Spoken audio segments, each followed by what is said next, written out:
Kahit gaano kaganda ang bulaklak, kung hindi maganda ang pagka-wrap, parang may kulang pa rin. At dito pumapasok ang magic ng cotton lining paper. Maganda ang quality nito at sobrang tibay. Kumpara ko siya dito sa isa.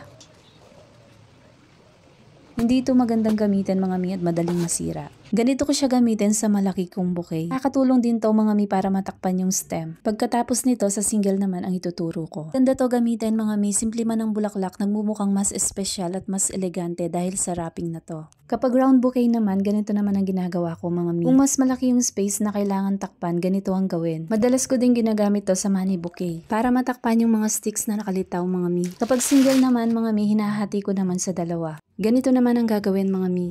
Finold ko muna siya ng ganito, tapos ni-roll ko yung gilid. Presentation is everything mga mi. At dito ka magsisimula sa cotton lining wrapping paper. Small detail pero big impact mga mi. Ilalagay ko yung link sa comment mga mi para tama yung mabili nyo. Thank you for watching!